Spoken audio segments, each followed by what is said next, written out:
రాష్ట్ర ప్రభుత్వం కాళేశ్వరం పైన ఏర్పాటు చేసినటువంటి పీసీ ఘోష్ కమిషన్ ఈరోజు రిపోర్ట్ ఇవ్వడం జరిగింది. 2024 మార్చి 15న తెలంగాణ రాష్ట్ర ప్రభుత్వం కాళేశ్వరం పైన కమిషన్ ఏర్పాటు చేసినటువంటి విషయం కూడా మనందరికీ కూడా తెలిసిందే. గత కొద్ది రోజుల నుంచి కూడా, గత సంవత్సరం నుంచి కూడా ఈ అంశం పైన గత సంవత్సర కాలం పైగా కూడా విచారణ జరుపుతూ వస్తుంది. అన్ని కోణాల్లో కూడా పీసీ కమిషన్ ఈ అంశం పైన విచారణ చేపట్టినటువంటి పరిస్థితి కూడా మనకు తెలిసిందే. గత ప్రభుత్వం ముఖ్యమంత్రిగా ఉన్నటువంటి మాజీ ముఖ్యమంత్రి కేసీఆర్ ని కూడా విచారణకు పిలిచినటువంటి పరిస్థితి కూడా మనందరికీ కూడా తెలిసిందే. దాంతో పాటు ఇరిగేషన్ మంత్రిగా, ఆర్థిక మంత్రిగా పనిచేసినటువంటి అటు హరీష్ రావు కావచ్చు, ప్రజెంట్ ఎంపీగా ఉన్నటువంటి ఈటల రాజేందర్ ని కూడా విచారణకు పిలిచినటువంటి పరిస్థితి కూడా మనందరికి కూడా తెలిసిందే. దాంతో పాటుగా ఇప్పటికే ఇరిగేషన్ డిపార్ట్మెంట్ కు సంబంధించి ఆనాడు పనిచేసినటువంటి ఇంజనీర్లు కావచ్చు, దాంతో పాటుగా ఐఏఎస్ ఆఫీసర్లు ఎవరైతే ఉన్నారో వారందరినీ కూడా విచారణకు పిలిచినటువంటి విషయం కూడా మనందరికి కూడా తెలిసిందే. దాంతో పాటుగా ప్రధానంగా ఇప్పటికే ఈ అంశం పైన సైమల్టేనియస్ గా అటు ఏసీబీ దాడులు అనేది కూడా కొంతమంది అధికారుల పైన చేసినటువంటి విషయం మనందరికి కూడా తెలిసిందే. వారి వద్ద కూడా కోర్టులలో డబ్బును స్వాధీనం పరచుకున్నటువంటి పరిస్థితి కూడా మనకు కనిపిస్తోంది. ఈ రోజు పీసీ ఘోష్ కమిషన్ అటు ఏదైతే ఇరిగేషన్ కి సంబంధించినటువంటి అధికారులకు రిపోర్ట్ అందించినటువంటి పరిస్థితి కూడా మనందరికి కూడా తెలిసిందే. నీటిపారుదల శాఖ ముఖ్య కార్యదర్శి రాహుల్ బొజ్జాకు నివేదికను అందజేసింది. దీంతో పాటుగా ప్రభుత్వం ఏర్పాటు చేసినటువంటి ఈ కమిషన్ గత కొద్ది నెలల్లో కూడా విచారణ చేపట్టినటువంటి పరిస్థితి కూడా మనకు తెలిసిందే. దాదాపుగా 115 మంది వరకు కూడా సాక్షులను కూడా నమోదు చేసినటువంటి పరిస్థితి కూడా మనకు కనిపిస్తోంది. కాళేశ్వరం ఎత్తిపోతల పథకంలో భాగంగా నిర్మించినటువంటి మేడిగడ్డ బ్యారేజ్ 2023 ఆఖరులో కుంగడము, దాంతో పాటుగా పిల్లర్స్ దెబ్బతినడంతో పాటుగా అన్నారం, సుందిల్ల బ్యారేజీలకు సంబంధించి కూడా సీపేజ్ సమస్యలు ఉత్పన్నమైనటువంటి విషయం కూడా మనందరికీ కూడా తెలిసిందే. 2023 డిసెంబర్లో రాష్ట్రంలో అధికారంలోకి వచ్చినటువంటి కాంగ్రెస్ ప్రభుత్వం మేడిగడ్డ బ్యారేజ్ దెబ్బతినడం, మిగిలిన బ్యారేజీల్లో సీపేజ్ సమస్యలు ఏర్పడటం పైన విజిలెన్స్ విచారణతో పాటుగా నేషనల్ డ్యామ్ సేఫ్టీ అథారిటీతో అధ్యయనం కూడా చేయించినటువంటి విషయం మనందరికీ కూడా తెలిసిందే. లోపాలు తీవ్రంగా ఉన్నట్లు విజిలెన్స్ ప్రాథమిక నివేదిక సమర్పించింది. అసెంబ్లీలో చర్చ సందర్భంగా కూడా న్యాయ విచారణకు ఆదేశిస్తామని కూడా ముఖ్యమంత్రి రేవంత్ రెడ్డి ప్రకటించడంతో పాటుగా వెంటనే కమిషన్ ఏర్పాటుకు ప్రభుత్వం నిర్ణయం తీసుకుంది.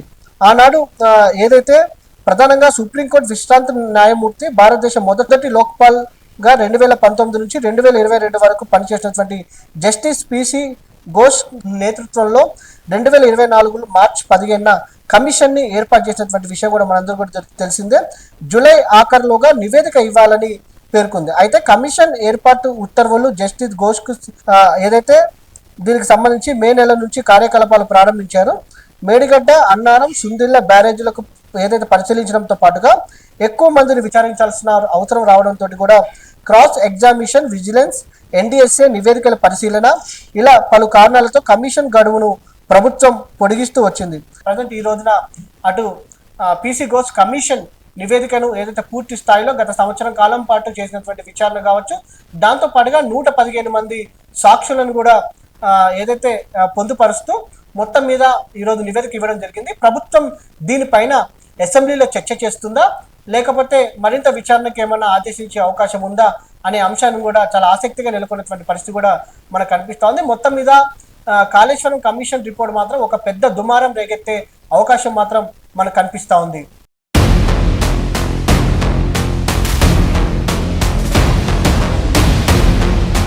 ఇప్పటికే దీనికి సంబంధించి ఏదైతే 2 ప్రధాన అంశాలు, సుప్రీంకోర్టు ఇచ్చినటువంటి తీర్పు, ఏదైతే 10 మంది ఎమ్మెల్యేల అనర్హత తీర్పుకు సంబంధించి 3 నెలలు గడువు లోపు తేల్చాలని సుప్రీంకోర్టు ఆదేశాలు ఇచ్చింది.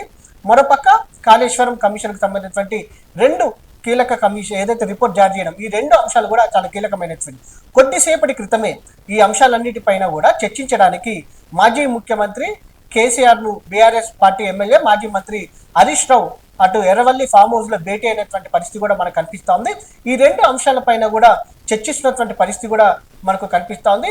పార్టీ ఎలా ముందుకు వెళ్ళాలనే అంశానికి సంబంధించి కూడా ఈ అంశం పైన చర్చిస్తున్నటువంటి పరిస్థితి ఉందని కూడా పార్టీ వర్గాలు తెలుపుతున్నటువంటి పరిస్థితి కూడా మనకు కనిపిస్తోంది. ఎందుకంటే కాళేశ్వరానికి సంబంధించి కూడా గతంలో కాంగ్రెస్ పార్టీ అధికారంలో లేనప్పుడు, ప్రతిపక్ష హోదాలో ఉన్నప్పుడు కూడా కాంగ్రెస్ పార్టీ అప్పటి నుంచి కూడా ఈ కాళేశ్వరం పైన ఆరోపణలు చేసినటువంటి పరిస్థితి మనకు కనిపిస్తోంది.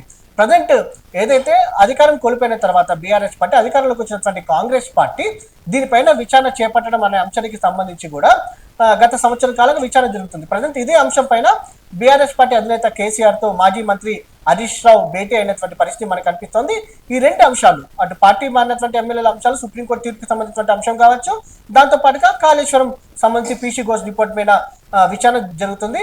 అంటే ప్రధానంగా ఎలా ముందుకు వెళ్ళాలి ఫర్దర్ గా పార్టీ కావచ్చు, ఈ అంశం పైన దానిపైన చర్చ జరుగుతున్నట్టు కూడా మనకు తెలుస్తా ఉంది. మొత్తం మీద ఈ రెండు అంశాలు మాత్రం రాష్ట్రంలో ఒక ఆసక్తిగా నెలకొన్నటువంటి, ఎందుకంటే ఫర్దర్ గా ప్రభుత్వ ఆదేశాలు ఎలా ఉండబోతున్నాయి, ఎమ్మెల్యేలకు సంబంధించి స్పీకర్ ఆదేశాలు ఎలా ఉండబోతున్నాయని ఒక ఇంత ఆసక్తి నెలకొన్నటువంటి పరిస్థితి మాత్రం మనకు కనిపిస్తా ఉంది.